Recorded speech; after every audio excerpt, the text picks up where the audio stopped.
속죄의 표준 요한복음 12장 35절 빛이 있을 동안에 다녀 어둠에 붙잡히지 않게 하라.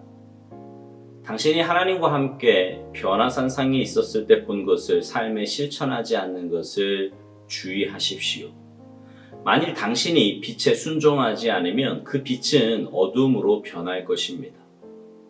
내게 있는 빛이 어두우면 그 어둠이 얼마나 더하겠느냐. 마태복음 6장 23절. 하나님께서 빛으로 비추어 주신 성화 및 여러 문제를 당신이 거부하는 순간 당신의 영적 생명은 말라 비틀어지기 시작합니다. 모든 삶의 영역에서 계속 진리를 삶에 실천하십시오. 그렇지 않으면 당신이 받은 바로 그 빛이 저주가 될 것입니다. 가장 다루기 힘든 사람은 과거의 영적 경험에 잘난 척하며 만족하지만 현실적인 삶에서는 그 경험대로 살지 않는 사람입니다. 만일 당신이 스스로 성화되었다고 말한다면 그 증거를 보이십시오. 그 경험은 삶 속에서 보일 만큼 진짜여야 합니다. 자기 만족에 빠지는 믿음을 주의하십시오. 그것은 아무리 아름답게 들려도 지옥 구덩이로부터 온 것입니다. 신학은 가장 현실적인 관계 속에서 그 진가를 증명해야 합니다. 주님께서는 너희 의의가 서기관과 바리새인보다 더 낫지 못하면 결코 천국에 들어가지 못하리라고 말씀하셨습니다. 즉, 당신이 아는 가장 도덕적인 사람보다 더 도덕적이어야 한다는 말씀입니다. 당신은 성화에 관한 교리에 대해 잘 알고 있지만 삶의 현실적인 문제에서도 그 교리대로 행동하고 있습니까?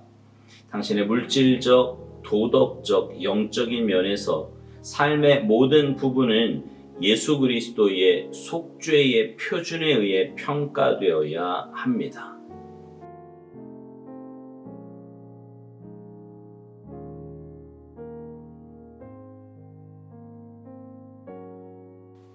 신앙생활에서요, 이 체험이라고 하는 것은 굉장히 중요한 부분입니다. 체험이 있는 신앙생활과 그렇지 않은 신앙생활은 하늘과 땅 차이라고 해도 과언이 아니에요. 그래서 어떤 목사님은 왜 이렇게 종종 보면 이렇게 시끄러운 교회들이 있잖아요. 분쟁이 있는 교회.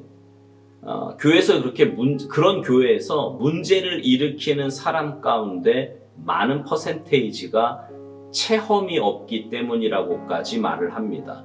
물론 체험이 신앙생활의 전부는 아닙니다. 또 체험이 있다고 꼭 믿음이 좋은 것도 아니에요.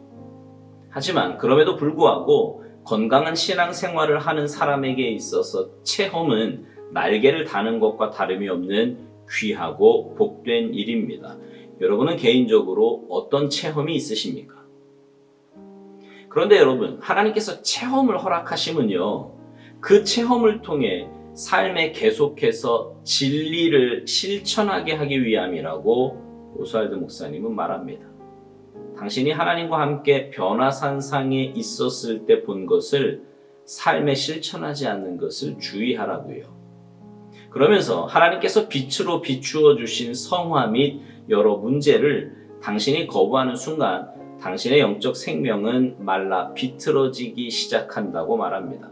그러니까 하나님께서 우리에게 체험을 허락하신 이유는 그 체험을 통해 믿음 위에 견고하게 서고 삶의 모든 영역에서 흔들리지 말고 말씀에 순종하게 하시기 위함이라는 말입니다.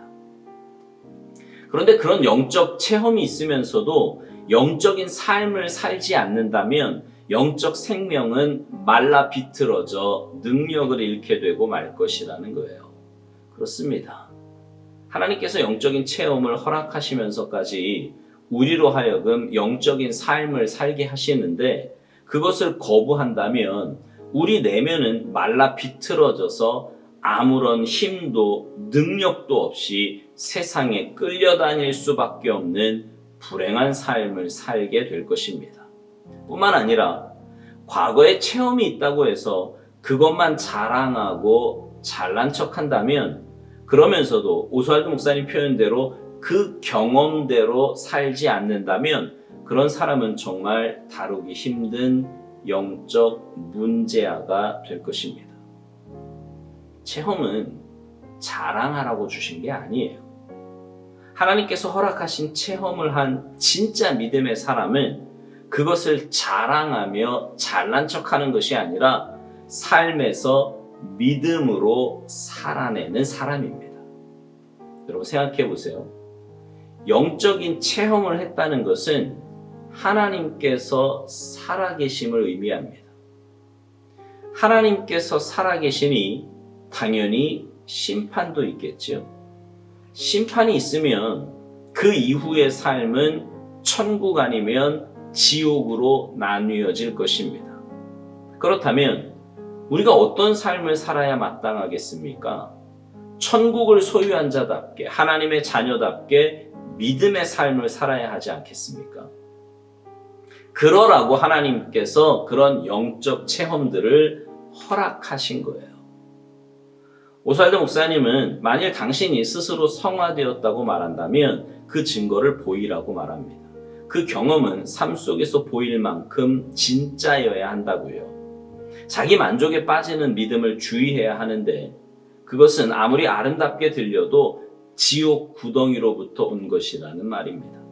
그렇습니다. 신앙생활은 말 그대로 삶에서 드러나는 겁니다.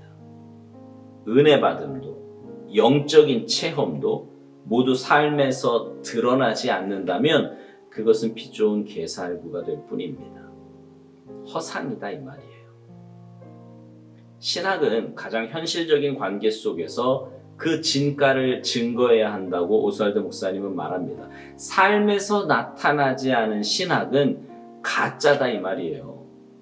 마태복음 5장 20절에서 주님이 이런 말씀하셨어요. 너희 의가 서기관과 바리새인보다 더 낫지 못하면 결코 천국에 들어가지 못하리라. 여러분 이 말씀이 우리 의로 천국에 간다는 말씀입니까?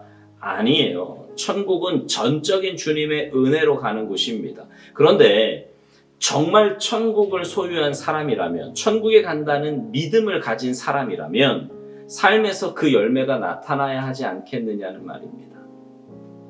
그리고 그 열매는 자기 의를 주장하는 사람보다 더 나으면 나았지 그거보다 못해서는 안 된다는 거예요. 오스왈드 목사님은 이 말씀이 당신이 아는 가장 도덕적인 사람보다 더 도덕적이어야 한다는 그런 말씀이라는 거예요. 그러면서 우리에게 이런 질문을 합니다. 당신은 성화에 관한 교리에 대해 잘 알고 있지만 삶의 현실적인 문제에서도 그 교리대로 행동하고 있냐고요. 말씀을 아는 만큼 삶에서 순종하며 살고 있느냐 이 말입니다. 마태복음 7장에 보면 주님께서도 그런 말씀 하시지 않았습니까? 나더러 주여 주여 하는 자마다 다 천국에 들어가는 것이 아니라 오직 내 아버지의 뜻대로 행하는 자라야 천국에 들어간다고요. 말씀을 아는 것이 중요한 것이 아니라 그 말씀대로 사는 것이 중요하다는 말입니다. 말씀을 진짜 안다면, 그리고 그 말씀을 진짜 믿는다면 당연히 삶에서 열매로 나타나야 합니다. 그것이 하나님을 진짜 믿는, 그리고 하나님께서 허락하신 영적 체험을 한 사람의 삶의 모습입니다.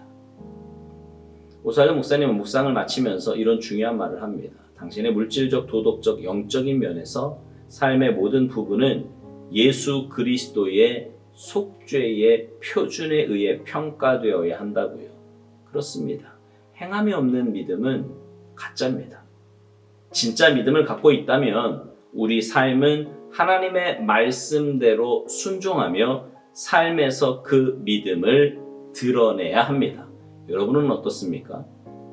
주님의 말씀의 기준에 비추어 볼 때 행함이 있는 그런 믿음을 가지고 있습니까? 바라기는 여러분의 믿음이 행함이 있는 믿음, 말씀에 순종하는 믿음, 체험을 삶으로 드러내는 믿음이기를 소망합니다. 그래서 주님 앞에 서는 날, 주님께 인정받고 칭찬받는 참된 믿음의 소유자들이 모두 되시기를 주님의 이름으로 축복합니다. 아멘.